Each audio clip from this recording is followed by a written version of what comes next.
Thank you, Ciarán. And Leader, I'm calling on Minister Catherine Martin to appear before the channel for a debate regarding her role and the future within this government.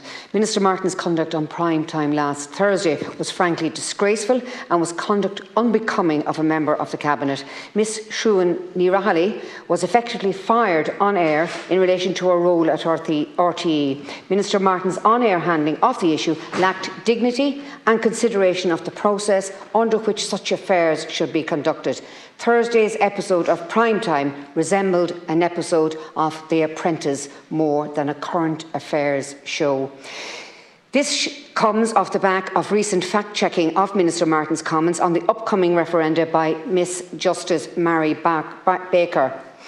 This is highly ironic as the Minister's remit includes Commission Naman, the state agency for regulating broadcasters and online communication. As the Digital Services Act is now in full swing, part of the powers of this agency is to tackle misinformation and disinformation. Yet the Minister, when asked about the errors of her comments on the referenda, she made no public effort to correct her statement. How can anyone expect to have trust in the sincerity of a minister when they have grossly misled the public? Perhaps the conduct of Minister Martin with respect to her misleading and inaccurate public statements on the referenda is the very reason people are concerned about laws that allow for the formal classification of misinformation. Such powers in the hands of members of the legislature is particularly chilling and Orwellian.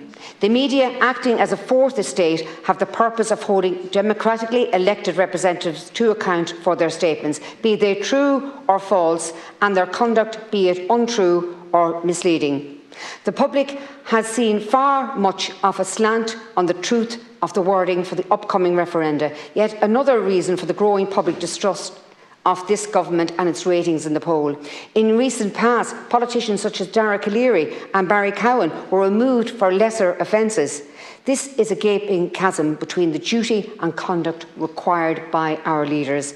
But then again, none of this is any surprise from a government who has a senator that thinks the public having a right to know why referendum wordings was chosen was mischievous. It's no wonder that a government led by a party of law and order wants to avoid transparency and accountability at all costs when their own leader issued falsely statutory donation statements to SIPO and has since been referred to on Gardaí. Transparency cheats all of us.